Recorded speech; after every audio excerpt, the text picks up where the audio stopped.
Assalamualaikum warahmatullahi wabarakatuh dan salam sejahtera. So macam mana anak murid semua?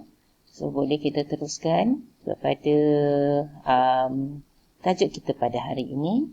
Apa-apa pun, jom kita pasak sejarah bersama dengan cikgu, iaitu untuk masih lagi dalam bab 4, iaitu era peralihan kuasa British di negara kita.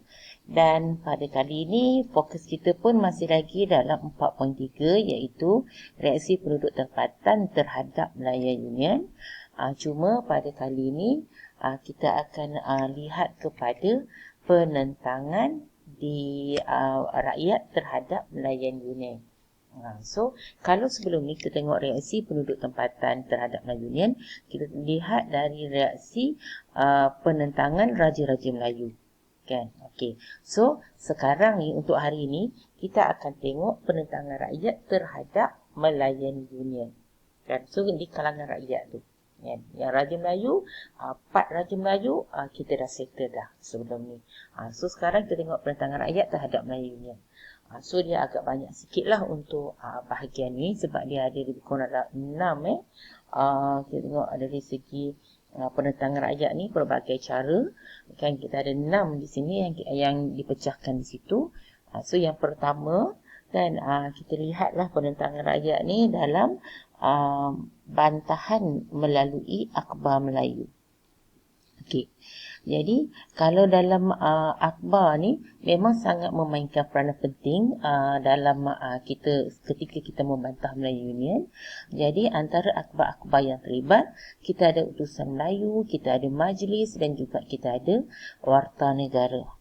Dan akhbar-akhbar ni kita tengok telah menyuarakan bantahan dengan keras, mengecam dan mengutuk Melayan Union. Kayaknya akhbar ni memang memainkan peranan yang sangat penting pada waktu tersebut.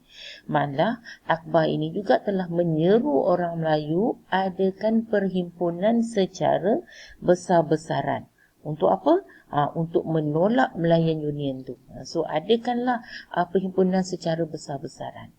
Dan kemudian akhbar ni juga dia menjadi tempat lah ataupun dia sentiasa cuba melaporkan berita tentang penentangan orang Melayu terhadap Melayan Union.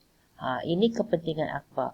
Jadi penentangan rakyat terhadap Melayan Union ni kita boleh lihat kat situ ada beberapa kita kata acara lah yang dilakukannya. Yang pertamanya adalah bantahan akhbar Melayu itu sendiri. Jadi akhbar tu kita kata sebagai meniupkan semangat inilah semangat perpaduan ataupun semangat kita kata bersatu di kalangan orang-orang Melayu pada waktu tersebut. Okey. Yang keduanya adalah bantahan bantahan daripada golongan cendekiawan ni. Okey, antara golongan-golongan cendekiawan ni kan. So golongan ni terdiri daripada pentadbir Melayu lah. Okey, antara tokoh yang kita boleh lihat kat sini, kita ada Datuk On Jaafar, kita ada Datuk Nik Ahmed Kamil, Za'abah, lepas tu kita Tengku Muhammad, Panglima Bukit Gantang, Datuk Hamzah Abdullah, Datuk Abdul Rahman Muhammad Yasin. Ni antara kita kata golongan-golongan pemimpin Melayu ni yang adalah pada waktu tersebut, di mana mereka ni telah menggerakkan orang Melayu untuk menentang Melayan Union dalam pelbagai strategi yang digunakannya. Sama ada nak menggunakan melalui akhbar ke, nak menulis melalui akhbar ke, nak melalui kita kata novel ke, majalah ke, itu caranya. Ada yang bersuara lantang untuk menentang Melayan Union ke, itu yang cikgu kata tadi, dia ada pelbagai cara yang digunakan oleh golongan ni untuk menentang Melayu Union. Malah dalam masa yang sama sebenarnya kita juga ada bantahan daripada golongan wanita. Antara tokoh-tokoh kaum wanita ni kita ada Cikgu Zaharah Abdullah. Kan, Cikgu Zaharah Abdullah ni dia pernah berucap di dalam di Batu Pahat membantah pelaksanaan Melayu Union. Antara ucapannya, jika apa sekalipun terjadi, kami kaum wanita akan turut menggambling tenaga bersama-sama kaum lelaki bagi mendapatkan kembali hak kami. Ini antara yang telah disuarakan oleh Cikgu Zaharah Abdullah. Dan selain daripada Cikgu Zaharah Abdullah, kita ada Halimatun Abdul Majid, Salihah Muhammad Ali, Zaharah Tamin, Hasinah Ishak, dan mereka ni merupakan barisan benteng hadapan. Maksudnya benteng hadapan ni dalam menentang Malayan Union. So kita nampak di sinilah, selain daripada kaum lelaki, kaum wanita juga banyak memainkan peranan penting dalam menentang Malayan Union. Okey. Kemudiannya kita pergi yang ketiga, iaitu bantahan Persatuan Melayu. Pada waktu ni dah mula ada persatuan-persatuan Melayu. Antara persatuan Melayu yang ada, kita ada Syarikat Bekerjasama Amsaiburi ataupun singkatannya Saberkas. Kemudian Persatuan Melayu Kedah, Perikatan Melayu Perak, Persatuan Melayu Selangor, Persatuan Melayu Johor, di mana kalau kita lihat ni, persatuan-persatuan ni telah menghimpunkan orang Melayu di seluruh negara. So untuk apa? Sama juga menghimpunkan orang Melayu di seluruh negara untuk menentang Malayan Union. Persatuan ni ada yang ditubuhkan dan ada yang diaktifkan kembali. Sebab apa ada persatuan yang ditubuhkan, yang diaktifkan kembali? Ini yang kita kata tindak balas daripada bila Malayan Union diperkenalkan. Jadi adalah persatuan yang ditubuhkan dan diaktifkan semula untuk menentang Malayan Union. Malah kita lihat persatuan-persatuan ni menjadi penggerak kepada menganjurkan rapat umum untuk membantah tindakan Sir Harold McMichael ni untuk mendapatkan tanda tangan dan bantahan terhadap Malayan Union itu sendiri. So ini peranan yang dimainkan oleh persatuan-persatuan Melayu yang ada di seluruh tanah Melayu. Tujuan dia sama juga, adalah untuk menumpaskan Malayan Union ataupun untuk menumbangkan Malayan Union. Okey, itu yang ketiga. Manakala kita pergi pula untuk yang keempat, iaitu cara bantahan yang keempat melalui bantahan di Kelantan, Kedah dan juga Johor. Okey, di sini bila kita lihat ni, kita akan lihat bagaimana bantahan yang dibuat dekat Kedah, di Kelantan dan juga di Johor. Bantahan di Kelantan, kita dapat lihat di sini pada 15 Disember 1945, semasa Sir Harold McMichael ni nak dapatkan tantangan daripada Sultan Kelantan, didapati pada waktu tersebut 10,000 orang berhimpun di Kota Baru. Ni menunjukkan bantahan terhadap perkara tersebut. Malah kita tengok bantahan di Kedah pula pada 19 Januari 1946, ribuan orang Melayu berarak di Alustar. Dan kalau kita lihat di sini, perarakan ni telah dianjurkan oleh Kesatuan Melayu Kedah, Saberkas dan Kesatuan Melayu Ulama serta Persatuan Melayu Kedah. Yang tadi Kesatuan Melayu Kedah. Ini Persatuan Melayu Kedah pula. Dan mereka ni mengkritik kandungan Malayan Union yang dikatakan mencabur kedaulatan bangsa Melayu.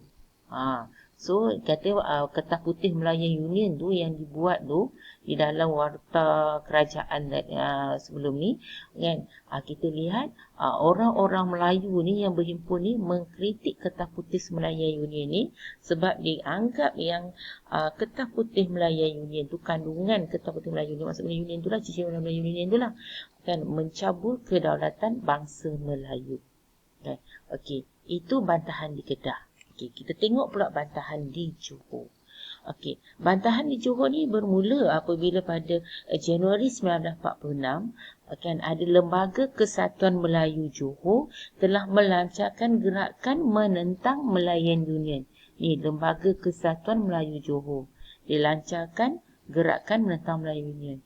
Kemudian perhimpunan ni turut disertai oleh Persatuan Melayu Johor, dan di sini juga kita lihat di mana mereka juga menentang Malayan Union juga. Kan? Malah pada 10 Februari 1946 kita nampak Pergerakan Melayu Semenanjung Johor yang pada waktu tersebut dipimpin oleh Datuk On Jaafar telah membuat satu perhimpunan. Seramai 20,000 orang Melayu berhimpun dekat Bandar Batu Pahat. Dan Datuk On pada waktu ni menggesa orang Melayu supaya bersatu. Dia menggesa orang Melayu pada bersatu. Typo sikit dalam perkataan orang tu. Dah hilang dah R. Okey. Dan yang kelimanya kita lihat adalah mengadakan Kongres Melayu. Yang mana tadi Kongres Melayu kita tengok tadi orang golongan Raja Melayu pun menyokong Kongres Melayu ni. Okey, berkenaan dengan Kongres Melayu, cara penentangan adalah dengan mengadakan Kongres Melayu. Okey, Kongres Melayu ni dianjurkan oleh pemimpin Persatuan Melayu dan melibatkan raja-raja Melayu di negeri masing-masing. Antara tokoh-tokohnya di sini kita inilah Za'abah, Datuk On Jaafar, Datuk Panglima Bukit Gantang, Tunku Abdul Rahman. Kan ini antaralah pemimpin, ada lagi lah yang lain, antara pemimpin-pemimpin lah yang dapat cikgu kemukakan di sini. Daripada sinilah mereka menzahirkan dan berpakat untuk tubuhkan satu badan induk. Sekarang ni berapa satuan-satuan? Jadi dia berpakat untuk tubuhkan satu badan induk. Maka Kongres Melayu pada 1 hingga 4 Mac 1946 telah diadakan di Kelab Sultan Sulaiman, Kampung Baru, Kuala Lumpur. Di sini kita dapati terdapat 41 persatuan mewakili pelbagai lapisan masyarakat hadir dalam Kongres Melayu ni. Dan dalam kongres ni mereka bersetuju untuk menubuhkan United Malay National Organisation ataupun dalam nama yang lain adalah UMNO untuk menentang Malayan Union. Jadi, bila buat pula Kongres Melayu pada 11 Mei 1946 di Johor Bahru, maka UMNO pun ditubuhkan. Sebab tu tarikh penubuhan UMNO ialah 11 Mei 1946. UMNO ni lah yang menjadi nanti penggerak perpaduan kepada orang Melayu. Dan kita sentuh sedikit tentang Malayan Union. Bagi orang Melayu menganggap Malayan Union ni sebagai hari kematian orang Melayu. Sebab waktu itulah orang Melayu berhimpun dan memakai lilitan kain putih di songkok tu sebagai tanda berkabung. Hari kematian orang Melayu. Sebab apa? Raja Melayu hilang kuasa, orang Melayu, ketuanan Melayu semua hilang, hak istimewa orang Melayu pun semua hilang di situ. Dan akhir sekali adalah UMNO menganjurkan bantahan secara besar-besaran. Ini dilihat apabila tunjuk perasaan secara besar-besaran diadakan semasa L.D. Gammons dan David Rhys William, ahli Parlimen British, buat tinjauan berkaitan mengenai penentangan orang Melayu terhadap Malayan Union. Kat sini nampak dah Alostar. Kita tengok ribuan orang berkumpul di sini untuk menentang dan 50,000 orang buat rapat umum di Alostar. Ipoh pula kita dapat lihat berhimpun di Pekan Ahad, Jalan Datuk Ipoh dengan memegang sepanduk. Seremban pun sama, berbaris panjang di jalan masuk istana bawa sepanduk juga. Padang Francis Light School juga sama juga, rapat umum diadakan dengan bawa sepanduk juga. Kan Kampung Baru Kuala Lumpur buat juga rapat umum dekat Padang Kelab Sultan Sulaiman. Di Kelang, Selangor berhimpun orang ramai ni untuk apa? Di pekarangan Istana Alam Shah sama juga untuk menunjukkan tak puas hati dengan Malayan Union. Dan hasil daripada sini, kita tengok himpunan orang ramai ni menyebabkan James dengan Rhys William ni mendapati yang Sultan tidak menyedarilah akibat perjanjian yang mereka tanda tangan tu dan menyokong Raja Melayu supaya menubuhkan Persekutuan Tanah Melayu. Jadi di sinilah yang membawa kepada penentangan